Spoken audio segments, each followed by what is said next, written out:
The theory of computation. What is the need of learning theory of computation? Because you know at the every whatever you see mathematical model or computational model, or you can see compiler, parser, how it works. So behind this there is a theory. We can take the example of in the theory of computation. If we see, we can take the example of if we see, I ask you to create a bomb. We cannot create a bomb without theory. Okay, so how to create any bomb or any weapon, behind that there is a theory. You need to learn first theory, after that only you are able to design it. Okay, so in the theory of computation also you need to learn the theory. Okay, in next semester we are going to see how compiler works, compiler designing, parser, behind that what is the theoretical thing we are going to learn. In the theory of computation, first of all you need to understand three pillars. Okay, which are the three pillars? Which are the three pillars? Language, fundamental and grammar. Okay, as we know in the language, as you can take any example of the language. Language can be like it can be Marathi, it can be English, or it can be Hindi, where we are using natural any letters, any combination of letters, numbers. So like this in theory of computation also we are going to design a language. Okay, first of all, while designing the language you should know what is symbol. Okay, so symbol, it's a basic building block of the language, or we have seen it's a part of the language. In the symbols, as we can see, here we have written A, B, C, and here we have written 0, 1, 2. Means what? In the symbols you can have letters, you can have numbers. In language you can use this symbols. Okay. Afterward there is a alphabet. Alphabet is what? Tell me fast. Alphabet is what? Finite set of symbols. Okay. Means what, student? From these symbols we are taking here set of the symbols in the alphabet. Okay. So alphabet, we can say sequence. In the string we are going to see it's a collection of alphabet or a sequence of the alphabet. But here alphabet, how to represent? Which letter? Sigma. Here is a symbol we are using, that is a sigma, and we are calling it also as a summation symbol. Okay. So normally while talking we are saying it as a sigma.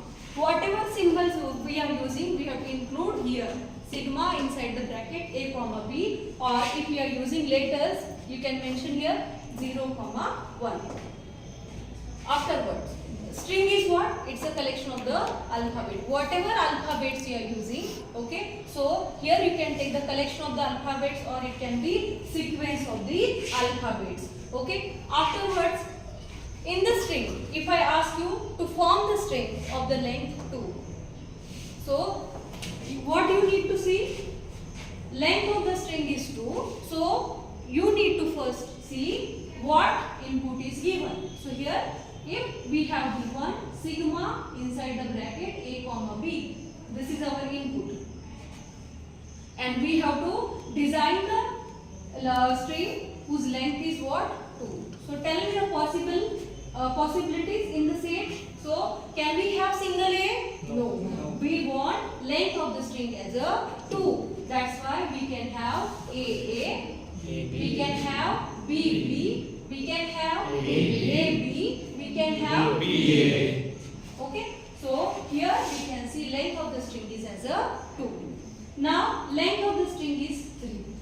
So input is given sigma A, B. So what can be in the set?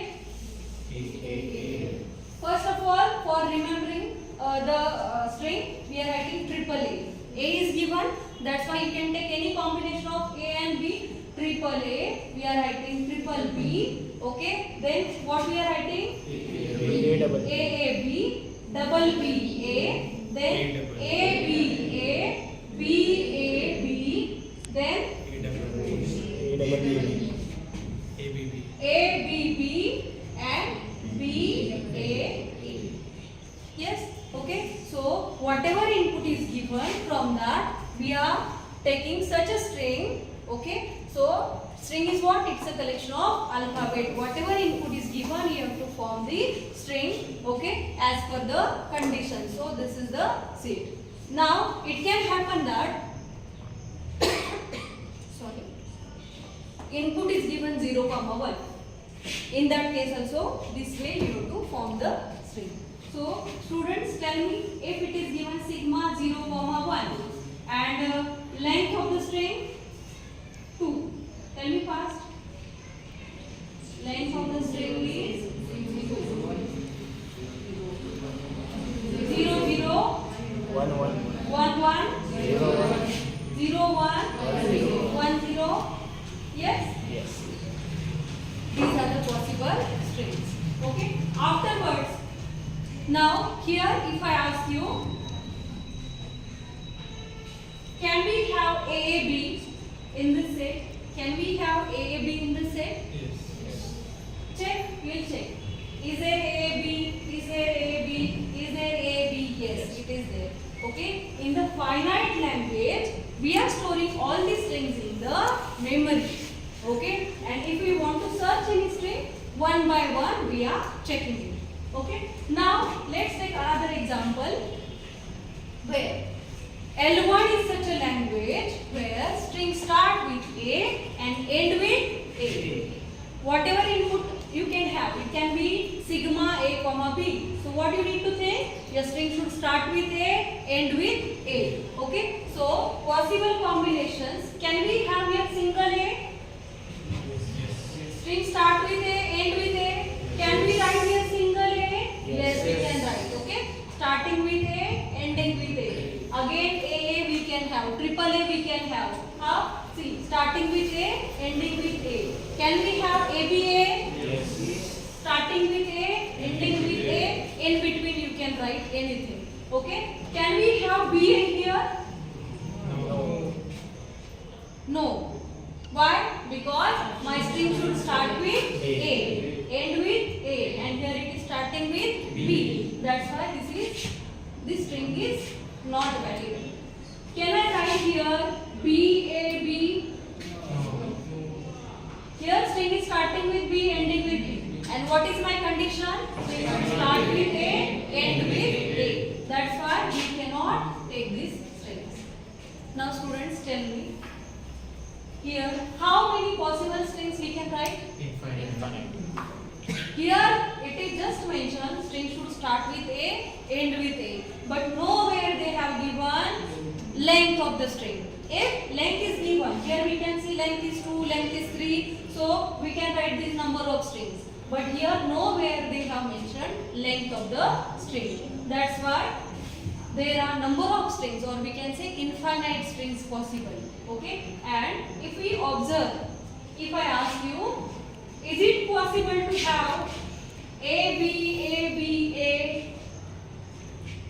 Yes, student? Yes. Is it possible to have? It is starting with A, ending with A. It is correct according to our language. But if we see, we cannot store every string of the infinite language in the memory, and that's why we cannot check this string is existing in the set or not. Okay, so due to this infinite language, it is not possible to find out this string belongs to that language or not. Okay, generally we can see, by seeing it we can say it's starting with A, ending with A. But in the mathematical model, each and every string you need to compare, you need to check. That's why here normally we cannot store all the infinite strings in the memory, and one by one we cannot check it. That's why in picture there is a automata. First of all, if we have observed, we are having these languages. We can say this is L1. L1 is a language whose length is 2. And 2 is a language whose length is 3. We are forming the language. Okay. Here we can say L3 is a language which start with A, end with A. Okay. But if we observe these three languages, these two are what? Finite languages, where we can store that in the memory. Strings can be stored in the memory in the finite language. But here in the infinite language, we cannot store strings in the memory because strings are infinite. How many strings you need to write here? It's not mentioned. It just mentioned start with A, end with A. But in between you can take many number of combinations of A and B. That's why here you cannot store this infinite string in the memory. Okay. That's why solution is automata. Automata is what? Automata, it's a mathematical model, okay, which will tell you your string will accept it or not, okay. So we can say automata is nothing but the abstract model or a mathematical model which will tell you whatever input we have given, that will be accepted or not, okay. Means what? If I ask you, is this BB belongs to this length of the string is 2, this L1 language. Okay, is this BB belongs to this L1 language? What you will do? You will check.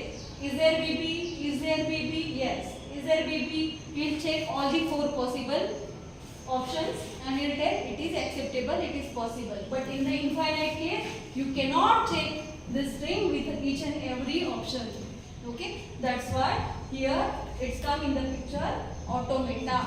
Automata, it's a mathematical model which will tell you the string is acceptable or not. So which type of automata you are having?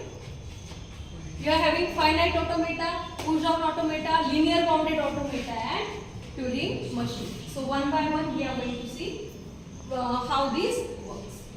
Okay.